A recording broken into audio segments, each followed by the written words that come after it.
Please welcome the first of our Helios future integrity leaders, Dina de León.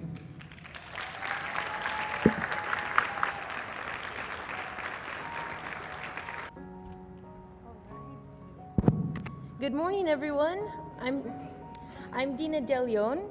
My last name means lion, so I'm really not an integrity tiger. I'm an integrity lion. But I guess it's the same thing. So a little bit about me. I'm currently in my master's program at Thunderbird, School of Global Management. Do we have any T-birds in the room? Anyone? Well, my friend Heron's here today. I brought her from Thunderbird. So I'm at Thunderbird. I graduated from ASU in May 2018. I'm a first-generation college graduate, so what I'll be sharing with you today is what that really taught me about integrity.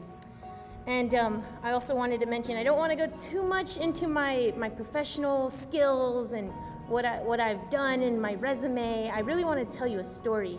And I am looking for summer internships. So if anyone knows any, please view my LinkedIn. So my story might not be so different from many people here today. And I know there are some high school students here, so this presentation really is also for you. My story is very personal, so I'm going to get a little vulnerable, but I'm also extremely humbled to be here and to speak on behalf of the Helios Education Foundation. So I want to begin by asking you the question, who am I? Who am I to you? Think about it.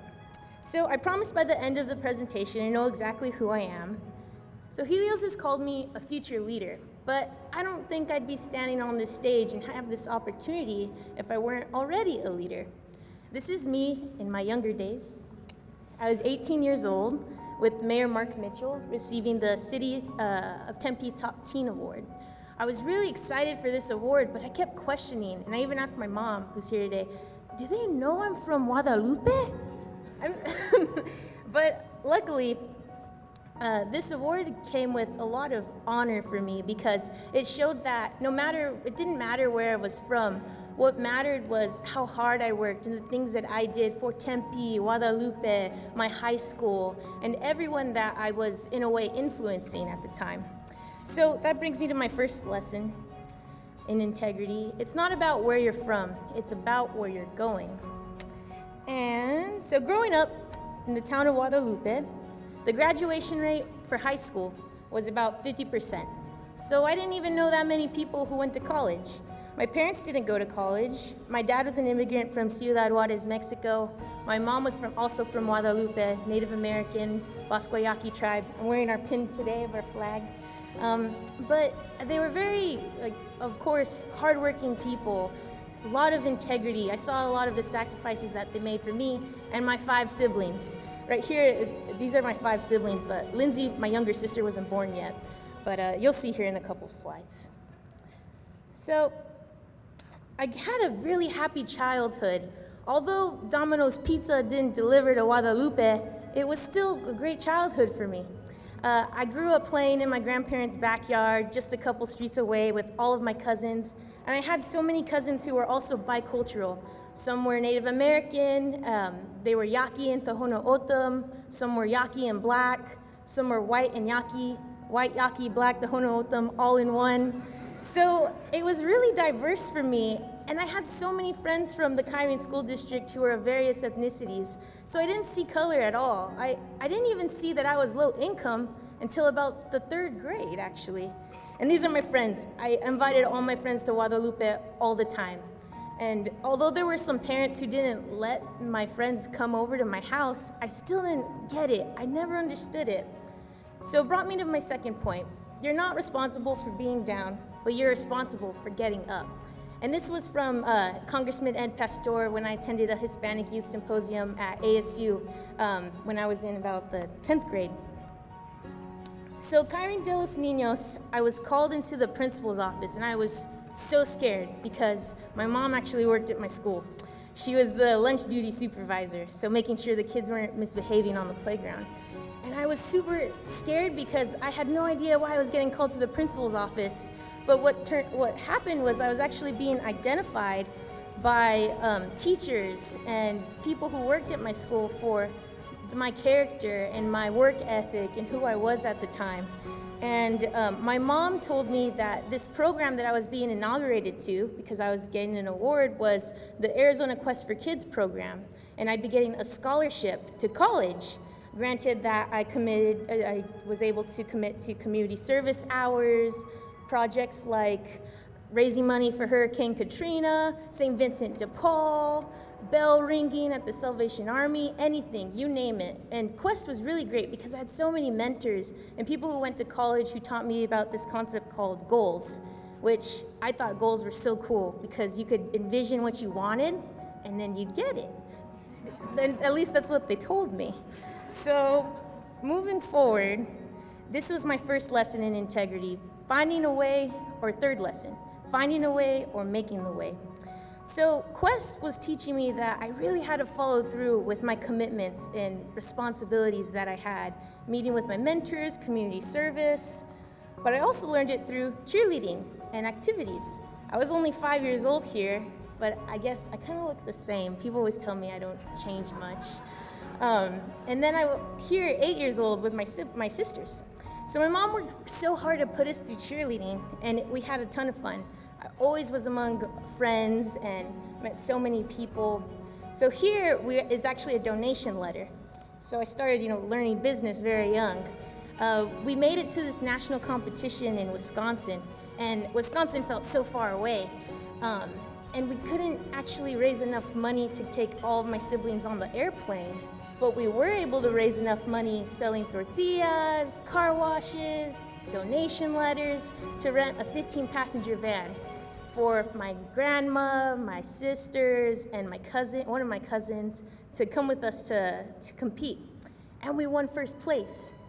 But the downside was, or the upside, we got so good we were invited again to nationals the next summer in St. Louis, Missouri, a little bit closer than Wisconsin. And we repeated the process. We did donation letters, sold tortillas, we did it all, but we got third place. But for me and my sisters, we were so happy that we just got together, we made it there in one piece, 2 times in a row.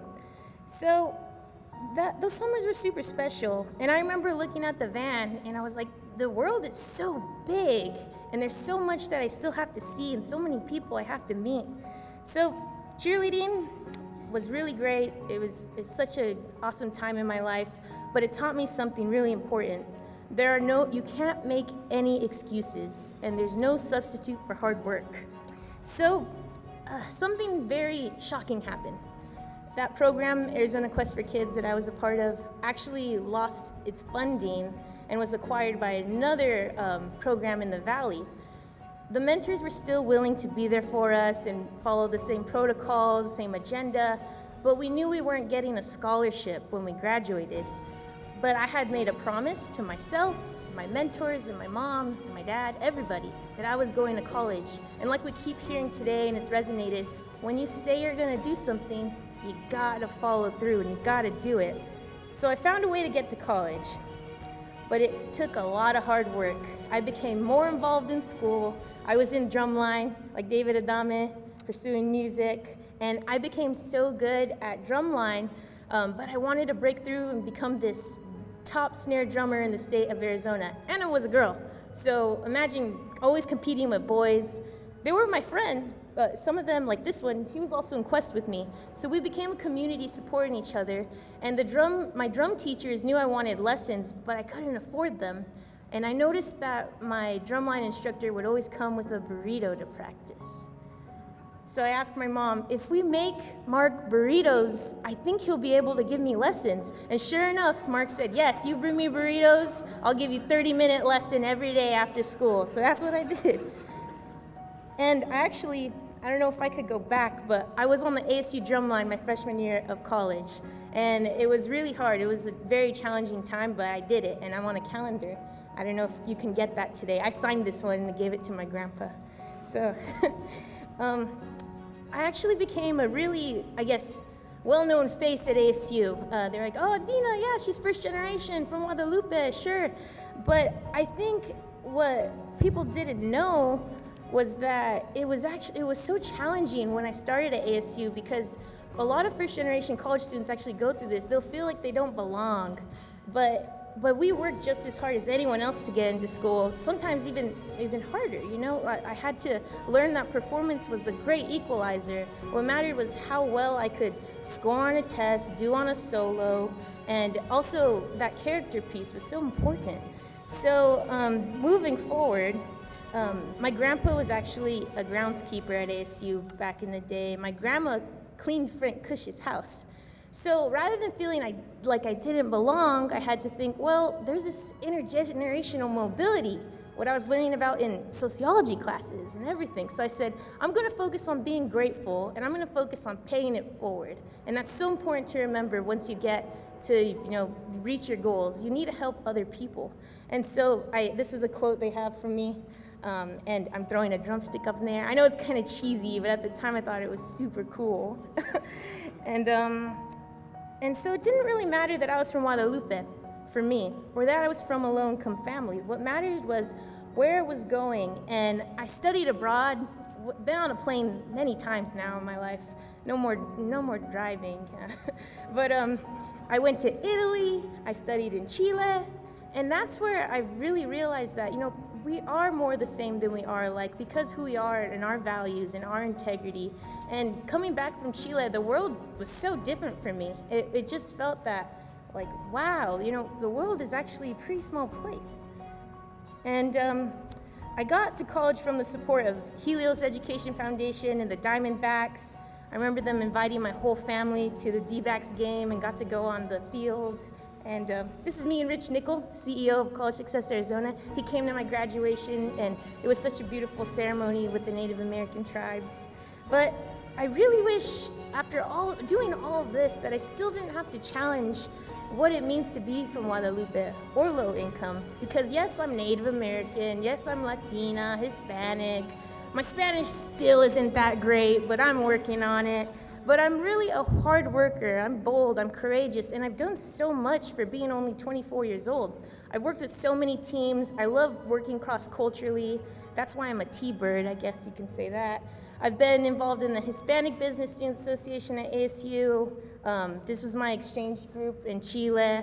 I've worked with so many people, and it brings me back to my last point, actually, that the American dream doesn't really belong to me. It belongs to everyone. And I actually had the opportunity to be the flag bearer at Thunderbird's opening ceremony, and it was such a unique experience because a lot of international students were like, wow, she's American? And I said, yes. Well, to be American, it means so many different things, but ultimately, everyone should have this opportunity that I had. And these are my friends here. They're not here today. A lot of them are over at school, studying abroad, doing a lot of the cool things that I got to do. But the thing about them is, it goes back to my first point, we are more alike than we are different. And many of them have similar stories, like my friend Enrique. Highest integrity, probably gonna be a CFO one day, he's on that path. This is him growing up in Mexico, but he's native born. A lot of Hispanics and Latinos are native born. Trust me, I worked at the Arizona Hispanic Chamber of Commerce. I'm the data person. I was for 2 years. I understand the numbers, and a lot of people are from here. But some people aren't, but that doesn't mean that they don't have this high integrity, like my friend Oscar. This is him and his mom, cared about him just as much as my mom did. And he's actually a Teach for America teacher, teaching 5th grade, giving back to his community and paying it forward. Or my friend Kimberly, she's a data analyst at Sprouts. Right, this weekend, she's actually touring NYU. She's going to the MBA program, hopefully, fingers crossed. And her brother Rafael following in the same footsteps. But ultimately, for me, if we could go back one more. I love seeing my friends succeed. But the thing about it is that people like to call us outliers sometimes, but that's not true. Look at all of them. There's so many of them. So I really challenge all of you to think before assuming. We've heard that today already. But pause before you make assumptions, because we all have stories, and we want to be known for who we are at the core of our being.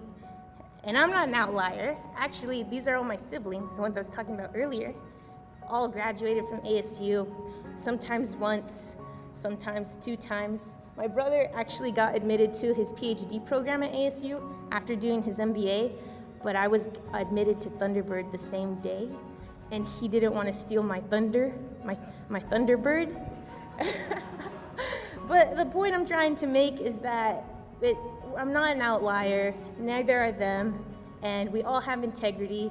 And I want to thank you for your time, and thank you, Helios. And for the students here today, if you have any questions for me, just please connect with me, and thank you so much.